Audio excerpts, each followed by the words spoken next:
You're watching Good Day Siouxland with Mallory Smith, Nick Wilson, and meteorologist Victor Perez. From KCAU 9 News, this is Good Day Siouxland. Good morning. It's 6:45 on this Thursday morning. I'm Mallory Smith. I'm Nick Wilson. I'm Victor Perez. All right, well, we are starting off with some cloudier skies, but like we talked about, maybe seeing some sunshine later on, just not a whole lot. Well, there's some areas that are catching a little bit of sunshine. We were looking out from Ottawa. They were sunny. Looking out now from Wayne, though, not the case. You can see definitely more overcast conditions. They've actually seen some thicker clouds with some showers that have almost made their way into Norfolk, not Wayne County, or the county that Wayne's in, if I remember correctly, it's Pierce. But we'll see conditions that are definitely looking more opaque over there, as we see that winds across the area are still flowing at under 5 miles per hour for almost all of Siouxland. Only a few locations, but we just got updated, and we can see the start of some strengthening airflow out to the southwest over by Madison counties, where they've seen some showers and storms. And we'll see that areas are still impacted by the smoke haze from the Canadian wildfires, as we see that air quality in Siouxland, specifically to the east, is not looking great, but still moderate, at least compared to what is seen in eastern portions of Iowa, where there's definitely more concerning air quality alerts. Back to you two. All right, thanks, Victor. We'll keep monitoring that air quality. The U.S. Supreme Court is expected to hand down a new round of opinions this morning. One decision could determine whether President Biden's $400 million plan to forgive student loan debt is constitutional. The plan would forgive up to $20,000 in debt for certain borrowers. Another decision from the court could affect higher education. The justices could rule to end affirmative action programs, and the High Court could also decide a case regarding whether businesses can refuse to serve LGBTQ+ people because of free speech. And meanwhile, cold and flu season is still months away, but health experts want seniors to start planning for it now. That's because this fall, a new RSV vaccine will be available for those most at risk of developing severe illness. RSV is a respiratory illness that generally causes coughing and sneezing. However, a physician at Mercy One Siouxland says people ages 60 and older can develop more severe symptoms. So RSV, has been known to cause hospitalization and pneumonia. And other serious complications. So a vaccine has been in the works for decades now. It's also important for everyone to properly wash their hands and to stay home when they're feeling sick in order to prevent RSV and other illnesses from spreading. While the season for respiratory illnesses is still far away, ongoing hazy and smoky conditions are still causing problems in eastern Siouxland, especially for those with respiratory sensitivities. But in parts of eastern Iowa, the air quality is staying bad enough that it poses problems for everyone. It is the worst we've had this year and for many years in a row. We sometimes get into the orange category or unhealthy for sensitive groups. Today, a huge portion of the state is unhealthy for everyone. Russell says for many years, Iowa has been known as a leader in clean air. The Hawkeye State was even used as the testing grounds for new air monitoring equipment, but that hasn't been the case recently, as smoke from Canadian wildfires travels through the air, leaving communities covered in haze. Russell says overall, there's nothing we can do to make the smoke clear out faster. Still have fires burning extensively in northwestern Canada, and now more recently all the fires in eastern Canada. We can't control the weather and we can't control the fires in Canada, so all we can do is hope that the weather blows the smoke out and we have something cleaner to breathe. Yeah. Even healthy people should possibly avoid outdoor exercise, anything heavy exertion outside.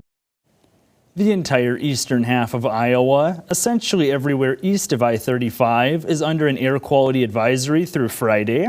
The air quality is doing better today for much of Siouxland, but communities further east, like Pocahontas and Emmitsburg, will likely want to keep an eye on conditions this morning. And elsewhere in Siouxland, many communities are facing dry conditions heading into the holiday weekend. Some areas are still in moderate to extreme drought, according to the latest drought monitor. Lincoln County, South Dakota Emergency Manager Harold Timmerman says rain has been spotty this year, and that's leading to concerns over the use of fireworks around Independence Day. It's always a hazard, even when it's nice and wet, but when it's drier like this, anything that can start a fire. If you're planning to celebrate with fireworks, be sure to check your local rules and guidelines and have a garden hose or bucket of water nearby in case things go wrong. Well, now it is time to meet today's Stray of the Day. And every day we share a pet picked up by Sioux City Animal Adoption Rescue who's waiting to go home.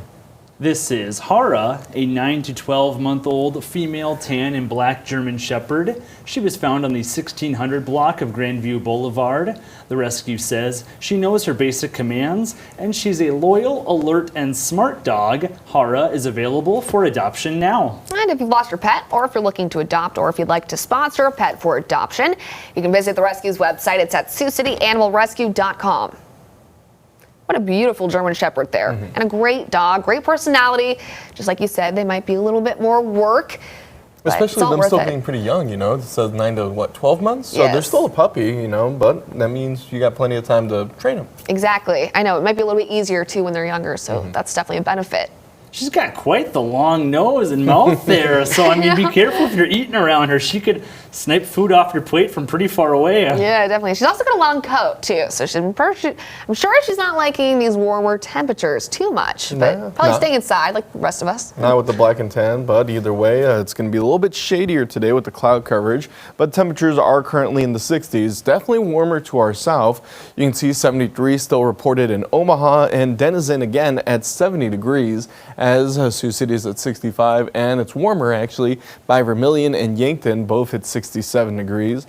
Most of the area here on the radar showing those scattered showers and storms that have been developing to our south, with a few severe thunderstorm warnings issued closer towards the Nebraska and Kansas border. But most of these storms are going to stay south of I-80. You'll see here going forward through the daytime with a little bit of breaks in cloud coverage before we start to see more clouds streaming in through the afternoon, and more showers and storms that move quickly, because by the time we're looking at morning commute tomorrow, we'll see that conditions are looking pretty quiet.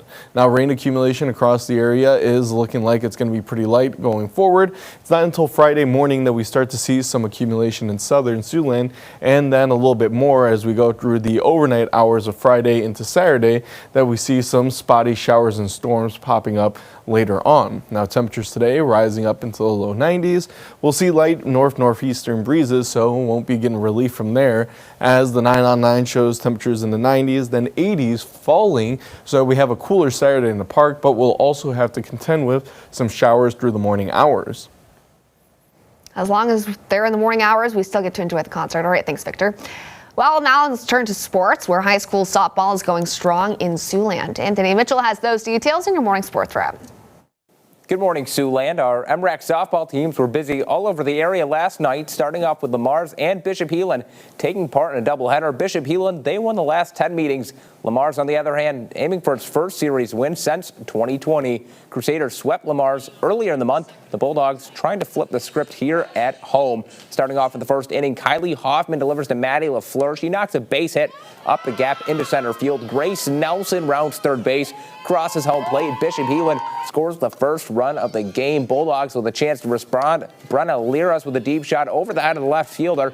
All runners advance. Bulldogs getting in scoring position. Crusaders defense standing tall. Marin Frazee fields the hard grounder, throws it back home to keep Lamar's off the scoreboard. Defense the theme here for Heelan. Bulldogs poke one out to deep center field, but check out Nelson. She's there, full extension and the dive. You can very well see that on our Sports Zone Top 5 plays, but it's Lamar's scoring a trio of late runs to shock the Crusaders 3-2. Next stop on the MRAC tour, Sioux City East. They take on Council Bluffs Jefferson. First inning, Olivia Menser with a drive out to center. That'll be deep enough for a sac fly, bringing in Alyssa Eric for the first run of the game. Top of the second, Jackets with a runner on third. Grace Strong with the liner down the line. Lennox Simic comes in to score, tying it up at 1. Bottom second, East, one runner already in. This wild pitch brings in another. That's Addison Jung to make it a 3-1 game. Bottom of the third inning, Raylan Angerman with a shot deep to left center, almost out of the park for a home run. Leah Conlon turns on the Jets around the bases to score. Black Raiders, they've scored 10 runs in the bottom of the inning to take game one, 13-1, and sweep the doubleheader. Many teams around Siouxland are celebrating their respective senior nights, including the Remsen St. Mary's Hawks baseball team. Their graduating group has won a total of 133 baseball games, aiming to make it 134 on the big night. RSM winners of the last 11 meetings, the Falcons of West Sioux, aim to beat the Hawks for the first time since June of 2017. Isaiah Garrett's on the mound, catches Avery Milken window shopping for the big strikeout. Bottom half of the inning now, Mason Kopic at the mound, delivers the pitch to Alex Schrader. Charlie Holden there showing off the reflexes at third base, keeping in front of him, forcing out the lead runner. Great play there by the sophomore. Hawks would get it back. Ryan Willman at the dribbler up the middle. Hunter Pick beats the throw home for the run. Jackson Bunkers follows suit, deflects off the second baseman. Brady Worth crosses home plate. 2-0 RSM. The Hawks hold on to that lead on senior night, defeating West Sioux 7-0. That'll be all for sports. Have a good day, Siouxland. And now let's take a look at this morning's top stories. It's what you need to know before you go. South Dakota State Representative John Hansen is calling for a special legislative session to protect landowners' property rights. It comes as land surveying takes place for CO2 pipelines. Hansen is a Republican who represents Minnehaha and Moody counties in the State House. Meanwhile, another GOP lawmaker, South Dakota State Representative Will Mortensen, says a special session won't get Hansen the solutions he's looking for. They're saying, who's going to stand with us? Who's going to stand with these landowners and defend our rights? And so that's why you see, you've got a guy like me, a Republican, a minority leader like Representative Lesmeister, who are standing together to defend these landowners' constitutional rights. I'm a big believer in private property rights and was a leader in protecting farmers and ranchers. I share the passion and get it, but a special session at this point, without consensus with the Senate, wouldn't yield results. A third South Dakota lawmaker, Democratic State Representative Orrin Lesmeister, agrees with Hansen that a special session is needed. And in South Dakota today, the arraignment is scheduled for the Sioux City man accused of murdering a Dakota Dunes woman at her apartment. 39-year-old Alfredo Castellanos Rozolis is set to be arraigned on charges of first-degree murder, child neglect, and child abuse. He did not make any plea to those charges during his initial court appearance on Monday. Judge David Knopf has been appointed to the case after an affidavit requesting the disqualification of the first assigned judge, Judge Tammy Byrd, was approved on Monday. All right, well, at least we're going to be seeing some warmer temperatures, but they're going to be a little bit cooler than yesterday. That's kind of positive. Yeah, still summer-like heat, and it's going to be humid again, but thankfully not as hot or as humid as yesterday. So highs today reaching into the low 90s, not the mid-90s like they were yesterday almost, as the 9 on 9 shows that we go from low 90s to 80s, cooling off through the weekend finally as we see more scattered showers and storms.